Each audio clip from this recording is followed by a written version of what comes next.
ನಮಸ್ಕಾರ. ಪುಸ್ತಕದ ಮನೆಗೆ ಸ್ವಾಗತ. ಹಣಿಯಮ್ಮನ ಜೀವನದ ಒಂದು ಮುಂದುವರೆದ ಭಾಗವನ್ನು ನಾವು ನೋಡ್ತಾ ಹೋಗೋದಾದರೆ, ಅದಾದ್ಮೇಲೆ ಆಕೆ ಕೇವಲ 9 ವರ್ಷಕ್ಕೇ ಗಂಡನನ್ನು ಕಳ್ಕೊಂಡು ಬಾಲ್ಯ ವಿಧವೆಯಾಗಿರ್ತಾಳೆ. ವಿಧವೆ ಆದ ನಂತರದಲ್ಲಿ ಕೆಲವೊಂದು ರೀತಿ ರಿವಾಜುಗಳನ್ನು ಆಕೆಗೆ ಹೇಳ್ಕೊಡ್ಲಾಗತ್ತೆ. ಅಂದರೆ ವಿಧವೆ ಆದ ನಂತರದಲ್ಲಿ ಆಕೆಯನ್ನು ಮಡಿ ಮಾಡಲಾಗತ್ತೆ. ಮಡಿ ಆದ ನಂತರದಲ್ಲಿ ಆಕೆ ಹೇಗಿರಬೇಕು, ಆಕೆಯ ದಿನಚರಿ ಹೇಗಿರಬೇಕು ಅನ್ನುವಂಥದ್ದೆಲ್ಲದನ್ನು ಕೂಡ ಆಕೆಗೆ ಅವಳ ಮನೆಯ ಹಿರಿಯರು ಹೇಳ್ಕೊಡ್ತಾರೆ. ಪ್ರತಿನಿತ್ಯ ಒಪ್ಪತ್ತು ಊಟ, ಅಂದರೆ ಮಧ್ಯಾಹ್ನ ಒಂದೇ ಹೊತ್ತು ಊಟ, ರಾತ್ರಿ ಸಮಯದಲ್ಲಿ ಏನಾದರೂ ಒಂದು ಸ್ವಲ್ಪ ತಿಂಡಿಯನ್ನು ತಿನ್ನುವಂಥದ್ದು ಅಥವಾ ಏನಾದರೂ ಸ್ವಲ್ಪ ಹಣ್ಣು ಹಂಪಲುಗಳನ್ನು ತಿನ್ನುವಂಥದ್ದು ಆಕೆಯ ನಿತ್ಯದ ದಿನಚರಿಯಾಗಿರುತ್ತೆ.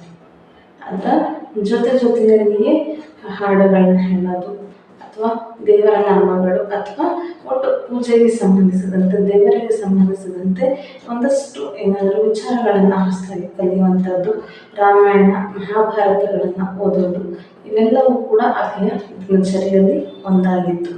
ಅದರ ಜೊತೆಯಲ್ಲಿಯೇ ಈ ಬೇಸಿಗೆ ಕಾಲ ಬಂತು ಅಂತ ಹೇಳಿದರೆ ಇಡೀ ಮಳೆಗಾಲಕ್ಕೆ ಆಗುವಷ್ಟು ಹಪ್ಪಳ, ಸಂಡಿಗೆ, ಮೆಣಸಿನಕಾಯಿ ಈ ರೀತಿಯ ಹಲವಾರು ತಿಂಡಿ ತಿನಿಸುಗಳನ್ನು ಮಾಡುವಂಥದ್ದು ಕೂಡ ಆಕೆಯ ದಿನಚರಿಗಳಲ್ಲಿ ಒಂದಾಗಿತ್ತು. ಮನೆಯಲ್ಲಿಯೇ ಅದಾಗಲೇ ಸುಮಾರು ಒಂದು 50 ಜನ ಇದ್ದಂತಹ ದೊಡ್ಡ ಕುಟುಂಬ. ಈ 50 ಜನರ ದೊಡ್ಡ ಕುಟುಂಬದ ಜೊತೆಗೆ ಮನೆಗೆ ಆವಾಗ ಬರೋವರು ಹೋಗುವರು, ಹಬ್ಬಗಳು, ಇದರ ಜೊತೆಗೆ ಕೆಲವೊಂದಷ್ಟು ಮನೆಯಲ್ಲಿ ನಡೀತಾ ಇದ್ದಂತಹ ಶುಭ ಕಾರ್ಯಗಳು, ಹೀಗೆ ಹಲವಾರು ಬೆಳಗ್ಗಿನಿಂದ ರಾತ್ರಿಯವರೆಗೂ ಕೂಡ ಆಕೆ ದಣಿವರಿಯದಂತೆ ದುಡಿತಾ ಇದ್ಳು. ಇದೆಲ್ಲ ಆದ ನಂತರದಲ್ಲಿ ಹೀಗೆ ಅವಳ ಜೀವನ ಅನ್ನುವಂಥದ್ದು ಮುಂದುವರ್ಕೊಂಡು ಹೋಗ್ತಾ ಇರುತ್ತೆ. ಅವತ್ತಿನ ಒಂದು ದಿನದಲ್ಲಿ ಮುಟ್ಟಾದವರಿಗೆ ಒಂದು ವಿಶೇಷವಾಗಿರುವಂತಹ ಕೋಣೆ ಮನೆಯಲ್ಲಿ ಇರ್ತಾ ಇತ್ತು. ಒಂದು ದಿನ ಹಣಿಯಮ್ಮ ಮುಟ್ಟಾಗಿ ಹೊರಗಡೆ ಕೋಣೆಯಲ್ಲಿ ರಾತ್ರಿ ಮಲಗಿರ್ತಾಳೆ. ಇವಳದೇ ಮನೆಯಲ್ಲಿ ಸುಬ್ಬಿ ಅನ್ನುವಂತಹ ಒಂದು ಹುಡುಗಿ ಇರ್ತಾಳೆ. ಸುಬ್ಬಿ ಆಕೆ ಗಂಡನನ್ನು ಬಿಟ್ಟು ಬಂದಿರ್ತಾಳೆ.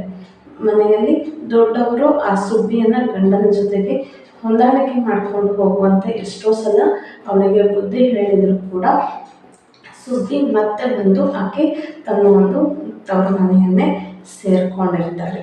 ಅಂತಹ ಸಂದರ್ಭದಲ್ಲಿ ಸುಬ್ಬಿ ಒಬ್ಬ ಆಪ್ತ ವಲಯದಲ್ಲಿದ್ದಂತಹ ಒಬ್ಬ ಜೋಯಿಸ್ರ ಜೊತೆಗೆ ಅಲ್ಲಿ ಹಿಂದಿನ ಕೋಣೆಯಲ್ಲಿ ರಾತ್ರಿ ಮಲಗಿರೋದನ್ನು ಹಣಿಯಮ್ಮ ನೋಡ್ತಾಳೆ. ಆಕೆಗೆ ಅದರಿಂದ ಬಹಳಷ್ಟು ರೀತಿಯಲ್ಲಿ ಒಂಥರ ವಿಚಿತ್ರ ಅಂತ ಹೇಳಿ ಅದು ಅನ್ನಿಸೋದಕ್ಕೆ ಪ್ರಾರಂಭ ಆಗುತ್ತೆ. ಜೀವನ ಅಂದರೆ ಹೇಗೂ ಇರುತ್ತಾ, ಸಂಬಂಧಗಳು ಈ ಥರನೂ ಇರುತ್ತಾ ಅಂಥೇಳಿ ಆಕೆಗೆ ಆಶ್ಚರ್ಯ ಆಗುತ್ತೆ.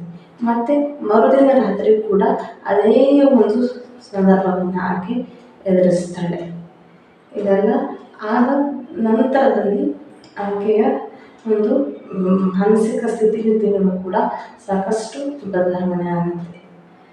ಅದಾದ ನಂತರದಲ್ಲಿ ಇಡೀ ದಿವಸ ಹಬ್ಬ ಹರಿದಿನಗಳು ಬಂತು ಅಂತ ಹೇಳಿದರೆ ಮನೆಯವರಿಗೆಲ್ಲರಿಗೂ ಕೂಡ ಆಕೆ ಮಡಿಯಲ್ಲಿಯೇ ಅಡುಗೆಯನ್ನು ಮಾಡಿ ಮನೆಯವರೆಲ್ಲರಿಗೂ ಕೂಡ ಊಟವನ್ನು ಬಡಿಸಿ ಕೊನೆಯದಾಗಿ ಸುಮಾರು ಸಂಜೆ 5 ಗಂಟೆ ಹೊತ್ತಿಗೆ ಆಕೆ ಊಟವನ್ನು ಮಾಡ್ತಾ ಇರ್ತಾಳೆ. ಒಂದು ದಿವಸ ಹೀಗೆ ಊಟವನ್ನು ಸಂಜೆ 5 ಗಂಟೆ ಸುಮಾರಿಗೆ ಮಾಡುವಂತಹ ಒಂದು ಸಂದರ್ಭದಲ್ಲಿ ಒಂದು ಸಣ್ಣ ಹುಡುಗ ಬಂದು ಆಕೆಯನ್ನು ಮುಟ್ಟಿಬಿಡ್ತಾನೆ.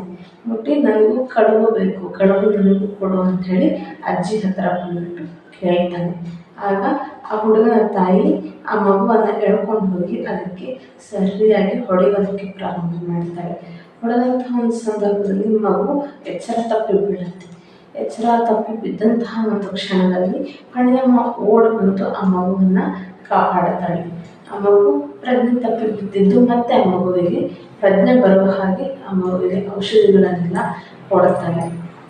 ಆವತ್ತೇ ಕೊನೆ. ಹಣಿಯಮ್ಮ ಅದಾದ ನಂತರದಲ್ಲಿ ಯಾವತ್ತಿಗೂ ಕೂಡ ಊಟವನ್ನು ಮಾಡೋದಿಲ್ಲ. ನನ್ನಿಂದ ಇಷ್ಟೆಲ್ಲ ಅನಾಹುತಗಳಾಯಿತು, ನಾನು ಇನ್ನು ಊಟ ಮಾಡಬಾರ್ದು ಅಂಥೇಳಿ ಆಕೆ ಊಟ ಮಾಡೋದನ್ನು ಕೂಡ ನಿಲ್ಲಿಸಿಬಿಡ್ತಾಳೆ. ಆವತ್ತಿನಿಂದ ಹಣಿಯಮ್ಮನ ಆಹಾರ ಹೇಗಿತ್ತು ಅಂತ ಹೇಳಿದರೆ ಪ್ರತಿನಿತ್ಯ 2 ಬಾಳೆಹಣ್ಣು, ಒಂದು ದೊಡ್ಡ ಲೋಟದಲ್ಲಿ ಮಜ್ಜಿಗೆ ಕುಡಿದ್ರೆ ಆಕೆಯ ಇಡೀ ದಿನದ ಊಟದ ಒಂದು ವ್ಯವಹಾರ ಮುಗಿತಾ ಇತ್ತು. ಇದೆಲ್ಲದರ ಮುಂದೆ ಮುಂದೆ ನಾವು ನೋಡ್ತಾ ಹೋಗೋದಂದರೆ ಆವತ್ತಿನ ಕಾಲಕ್ಕೆ ಬ್ರಿಟಿಷರು ಸುಮಾರು ಮುಂಬೈವರೆಗೆ ಮಾತ್ರ ಅವರು ಒಂದು ರೈಲನ್ನು ತಗೊಂಡು ಬಂದಿರ್ತಾರೆ. ಇವತ್ತಿನ ಹಾಗೆ ಸಣ್ಣ ಸಣ್ಣ ಹಳ್ಳಿಗೂ ಕೂಡ ಒಂದು ರೈಲಿನ ವ್ಯವಸ್ಥೆ ಅವತ್ತು ಇರೋದಿಲ್ಲ. ಮುಂಬೈವರೆಗೆ ರೈಲು ಬಂದಿರುತ್ತೆ. ಅದಾಗಲೇ ಫಣಿಯಮ್ಮನಿಗೆ ಸುಮಾರು 65 ವರ್ಷ ವಯಸ್ಸಾಗಿರುತ್ತೆ. ಆಕೆ ಮತ್ತು ಆಕೆಯ ಒಂದು ಸಮವಯಸ್ಕರ ಗುಂಪು ಎಲ್ಲರೂ ಸೇರಿ ಸುಮಾರು 40ರಿಂದ 50 ಜನ ಅವರು ಕಾಶಿ ಯಾತ್ರೆಗೆ ಹೋಗಬೇಕು ಅಂತ ಹೇಳಿ ಎಲ್ಲರೂ ಸೇರಿ ನಿರ್ಧಾರವನ್ನು ಮಾಡುತ್ತಾರೆ.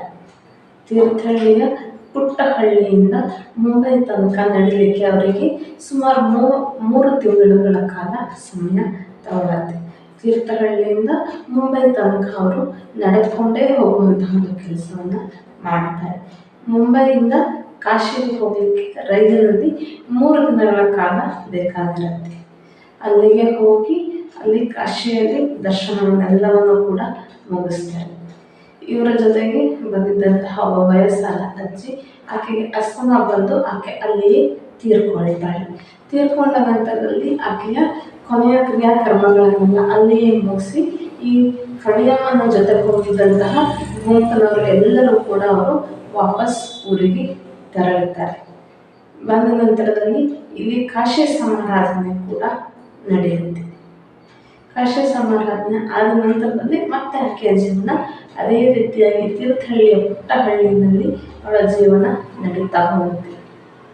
ಅವಳಿಗೆ ಜೀವನದ ಅನುಭವಗಳು ಬಹಳಷ್ಟು ದೊಡ್ಡದಾದ ಮಟ್ಟದಲ್ಲಿ ಪಾಠವನ್ನು ಕಲಿಸ್ಕೊಟ್ಟಿರುತ್ತೆ. ಅವಳಿಗೆ ಬಾಣಂತನ ಆದವರಿಗೆ ಯಾವ್ಯಾವ ರೀತಿಯ ಆಹಾರವನ್ನು ಕೊಡಬೇಕು, ಅವರ ದಿನಚರಿ ಹೇಗಿರಬೇಕು ಅನ್ನೋದು ಎಲ್ಲವನ್ನು ಕೂಡ ಆಕೆ ಮನೆಯಲ್ಲಿಯೇ ಹಿರಿಯರನ್ನು ನೋಡಿ ಕಲಿತ್ಕೊಂಡಿರ್ತಾಳೆ. ಹೀಗೆ ಒಮ್ಮೆ ಕೋಣಂದೂರಿಗೆ ಒಂದು ಬಾಣಂತನವನ್ನು ಮಾಡೋದಕ್ಕೆ ಅಂತ ಹೇಳಿ ಹೋಗಿರ್ತಾರೆ. ಬಾಣಂತನಕ್ಕೆ ಅಂತ ಹೇಳಿ ಹೋದಂತಹ ಸಂದರ್ಭದಲ್ಲಿ ಅಲ್ಲೇ ಇನ್ನೊಂದು ಹತ್ತಿರದ ಹಟ್ಟಿಯಲ್ಲಿ ಇನ್ನೊಂದು 15 ವರ್ಷ ಪ್ರಾಯದ ಒಬ್ಬ ಹುಡುಗಿ ಆಕೆ ಹೆರಿಗೆ ನೋವನ್ನು ಅನುಭವಿಸ್ತಾ ಇರ್ತಾಳೆ. ಅಂತಹ ಸಂದರ್ಭದಲ್ಲಿ ಅಲ್ಲಿ ಯಾರಿಗೂ ಕೂಡ ಆಕೆಯ ಹೆರಿಗೆಯನ್ನು ಮಾಡೋದಕ್ಕೆ ಸಾಧ್ಯವಾಗಿರೋದಿಲ್ಲ. ಅಂತಹ ಒಂದು ದಿನದಲ್ಲಿ ಫಣಿಯಮ್ಮನನ್ನು ಕರ್ಕೊಂಡು ಹೋಗ್ತಾರೆ. ಆಗ ಫಣಿಯಮ್ಮನಲ್ಲಿ ಹೋಗ್ಬಿಟ್ಟು ಆ 15 ವರ್ಷದ ಸಣ್ಣ ಹುಡುಗಿಯ ಒಂದು ಬಾಣಂತನಕ್ಕೆ ಬೇಕಾಗಿರುವಂತಹ ಎಲ್ಲ ವ್ಯವಸ್ಥೆಗಳನ್ನು ಮಾಡಿಕೊಟ್ಟು ಆಕೆ ಹೆರಿಗೆಯನ್ನು ಕೂಡ ಸುಸೂತ್ರವಾಗಿ ಮಾಡಿ ಬರ್ತಾಳೆ. ಆ ಹೆರಿಗೆ ಆಗುವಂತಹ ಒಂದು ಸಂದರ್ಭ ಏನಿರುತ್ತೆ, ಅದು ಹೇಗೆ ಹೆರಿಗೆ ಆಗುತ್ತೆ, ಯಾವ ರೀತಿ ಮಾಡ್ತಾರೆ ಅನ್ನುವಂತಹ ಯಾವ ವಿಚಾರಗಳು ಕೂಡ ಅದುವರೆಗೂ ಫಣಿಯಮ್ಮನಿಗೆ ಗೊತ್ತಿರೋದಿಲ್ಲ. ಅವತ್ತು ಹೆರಿಗೆ ಆಗುವಂತಹ ಒಂದು ಪ್ರಸಂಗವನ್ನು ನೋಡಿದಂತಹ ಫಣಿಯಮ್ಮನಿಗೆ ದಿಗ್ಭ್ರಮೆ ಆಗುತ್ತೆ. ಅಂದರೆ ಹುಟ್ಟು ಸಾವು ಅನ್ನೋದು ಈ ಥರನೂ ಇರುತ್ತಾ, ಈ ರೀತಿಯಾದಂತಹ ಒಂದು ಯಾಕೆ ನಾನೆಲ್ಲ ನೋಡಬೇಕು ಅನ್ನುವಂತಹ ಒಂದು ವಿಚಾರಗಳು ಕೂಡ ಆಕೆಗೆ ಮನಸ್ಸಿನಲ್ಲಿ ಬರ್ತಾ ಹೋಗುತ್ತೆ. ಅವಳ ಜೀವನದಲ್ಲಿ ಒಂದಷ್ಟು ಹಂತಗಳನ್ನು ನಾವು ನೋಡಿದರೆ, ಒಂದು ಆಕೆ ಸಣ್ಣ ವಯಸ್ಸಿನಿಂದ ಗಂಡನನ್ನು ಕಳ್ಕೊಂಡಿದ್ದು, ವಿಧವೆಯಾಗಿ ಸಾಕಷ್ಟು ಅನುಭವಿಸಿದ್ದು, ಮತ್ತು ಈ ರೀತಿಯಾದಂತಹ ಹೆರಿಗೆ ಇದನ್ನೆಲ್ಲ ಅವಳು ನೋಡಿದ್ದು ಆಕೆಯ ಮನಸ್ಸಿನ ಮೇಲೆ ಸಾಕಷ್ಟು ರೀತಿಯಾದಂತಹ ದೊಡ್ಡ ಮಟ್ಟದ ಪ್ರಮಾಣದ ಒಂದು ಮಾನಸಿಕವಾಗಿ ಆಕೆ ನೊಂದಿರ್ತಾಳೆ. ಇದಿಷ್ಟು ಇವತ್ತಿನ ವಿಡಿಯೋ. ಮುಂದಿನ ವಿಡಿಯೋದಲ್ಲಿ ಆಕೆಯ ಜೀವನದಲ್ಲಿ ಮುಂದೇನಾಯಿತು, ಮುಂದೆ ಅವಳು ಯಾವ್ಯಾವ ರೀತಿಯ ಸವಾಲುಗಳನ್ನು ನೋಡ್ತಾ ಹೋಗ್ತಾಳೆ ಅನ್ನೋದ್ರ ಬಗ್ಗೆ ನಿಮ್ಮೊಂದಿಗೆ ಮಾಹಿತಿಯನ್ನು ಹಂಚ್ಕೊಳ್ತೇನೆ. ಅಲ್ಲಿಯವರೆಗೆ ನಮ್ಮ ವಿಡಿಯೋಗಳನ್ನು ನೋಡ್ತಾ ಇರಿ. ನಮಸ್ಕಾರ.